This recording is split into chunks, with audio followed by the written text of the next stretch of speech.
thanks for joining me here on For Your Pleasure. Uh, I recently downloaded the Quora app, and oh boy, um, it's it's a hell app, that's for sure. But I really do like any app that gives me the opportunity to answer questions that people are asking about topics that I know about. And that app is definitely made for that. Before we get started here, you can follow me on Quora at mx.west, mixwest, and I answer questions. You can ask me a question directly. You can see previous answers, all that stuff. Don't forget to check me out on Coffee if you want cool commissioned goodies or just to donate to keep everything going. And yeah, so let's get started. Today I'm going to talk a little bit I'm going to answer questions that have to do with gender and I guess somewhat with sexuality, but mostly gender, I guess. And I'm going to start off with the first question that really got views and, that people really responded to well because I got so frustrated when I saw the question. I had to answer it as honestly as I could.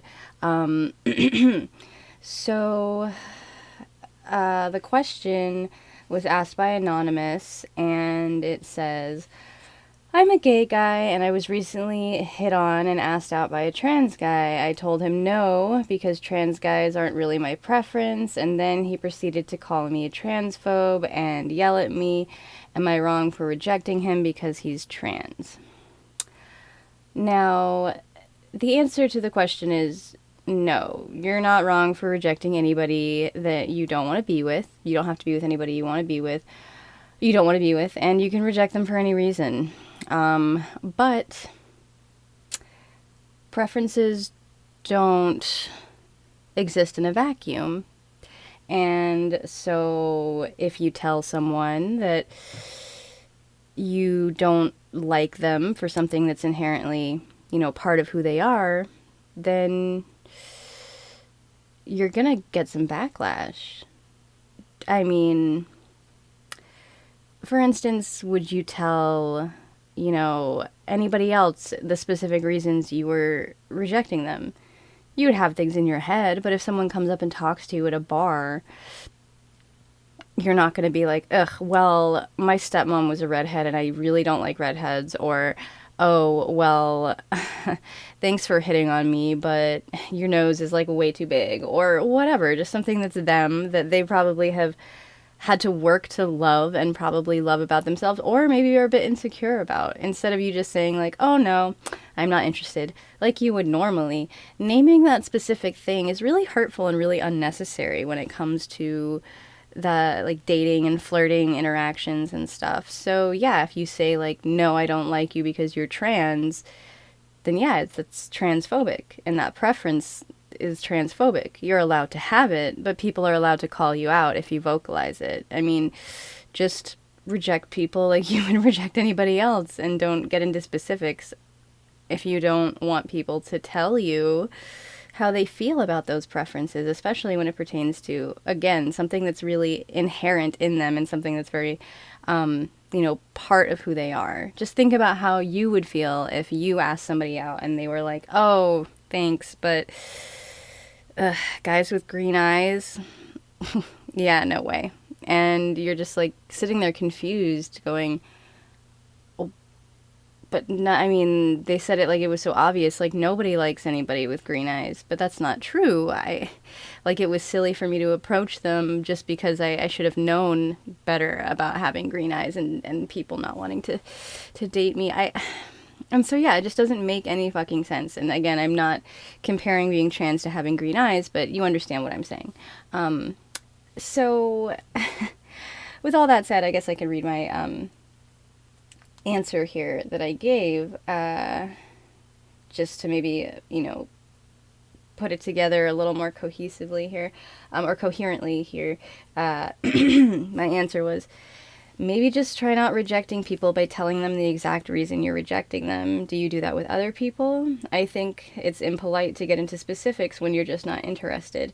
You're allowed to have preferences, but if you tell people that you don't like them because of who they are inherently or something about them that they might really love, then expect some backlash, because that's really rude. So again, I feel like I see this question a lot, and yes, it's okay to have preferences. No, it's not okay to have a detailed list of why you're rejecting somebody and tell them to their face. Especially when you only do it for trans people or people of a certain sexual orientation or something like that, you know. And I mean, really, if you want to put it even more blunt terms, I mean, replace, well, I'm just not into trans people with, if a person, if like a black person approached you at a bar and you were just like, oh, well, I'm just not really into black people, like, would you expect them to just take it and be like, oh, okay, bye? Like, I think they'd have something to say about that, most likely. So again, just keep your reasons to yourself if you don't want to hear people's opinions. Let's see. What's the next question here? Thanks for sticking around if you've stuck around so far, or this far. Trying to be as honest and as open as I can during these fun little sessions that we have. Here's a somewhat easier one. If I'm transgender, do I have to change my name, non-binary specifically? And my answer was, no, you don't have to change it. It's up to you. Your transition is about doing what's best for you and what makes you most comfortable. If you like your name, then you can keep it. Like, I personally use one name for most people, and then I have another name that my relatives use because I like hearing them use it and I'm comfortable with them using it.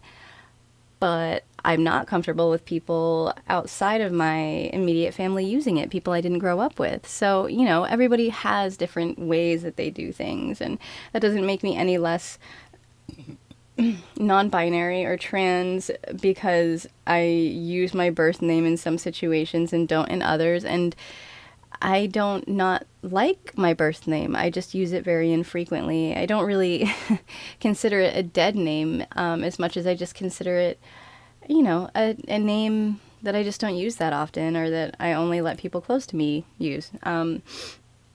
There's no specific set in stone way to deal with names and pronouns and all those things when you're transitioning, because again, it's all about you and what makes you most comfortable. So just make sure that that's what your focus is and that you're not worried about how other people perceive you. I remember seeing answers to this question along the lines of, oh, well, if you don't change your name, people might not take your transition seriously. Or, you know, I've seen the same with like, oh, well, I like using masculine pronouns, but I like looking feminine and I'm not sure, or, you know, I feel more feminine, feel like a woman. So, you know, maybe is it okay if I use masculine pronouns for a while, you know, transitioning? And yes, all of that's okay. All of it is just fine. And anyone, if close friends, if family members tell you otherwise, if they're asking you to do something differently because it would make them more comfortable, this isn't about them. It's about you. It's fine for you to take what they have to say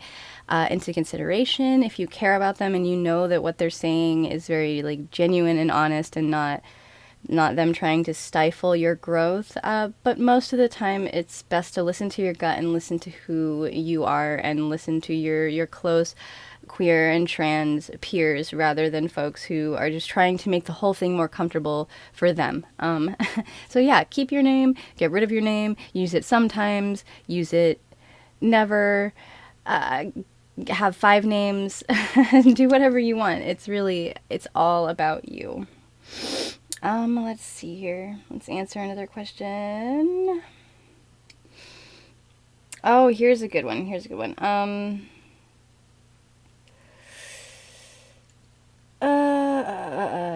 the question I was talking about. I'm a guy and I want to transition, but using feminine pronouns really makes me uncomfortable. Is it okay if I keep my current name and pronouns after I transition? And my answer, of course, was, do what makes you feel best. Just make sure you listen to how you're feeling and change things up if you want to. Transition is a process and you go through a lot of emotions and feelings during it. And so who knows how you'll feel by the end of it. And there's not really an end. It's a journey. It's a lifelong journey. And there's no specific end for each person. And, give yourself room to grow and try new things. And eventually you will find what works for you, or you'll find that being fluid and changing it up frequently works best for you. Just, there's no you're allowed to do this, you're not allowed to do this when it comes to your transition. It's sort of, mix and match. Like, you get to do what makes you feel best, especially when it comes to, someone who is figuring out who they are, and you're more of an androgynous person, or you're finding out that you're non-binary and that you're trying to get away from binary thinking. It can be so hard to really... I totally lost my train of thought, blah, blah, blah.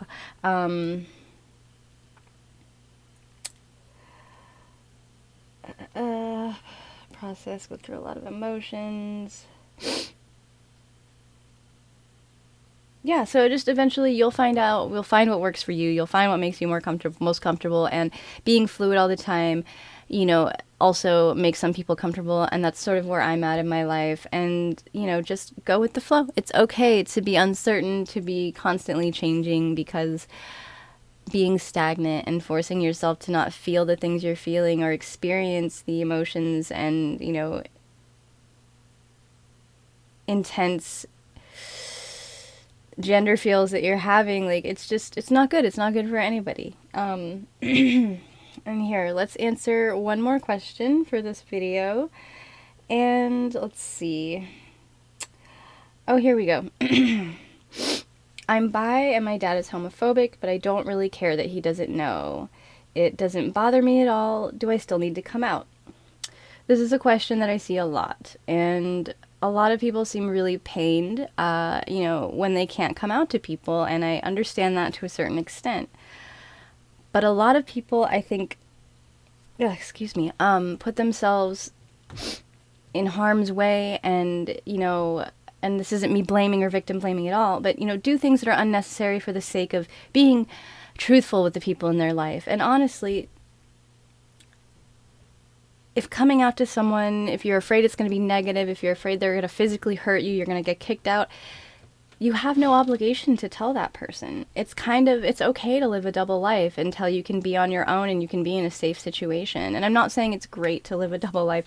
I'm not saying it's ideal, but if it's going to make your living environment, your life, your family life hostile, it's okay to not share yourself with people who don't deserve it and will misuse that information, and who will frankly use it against you and harm you.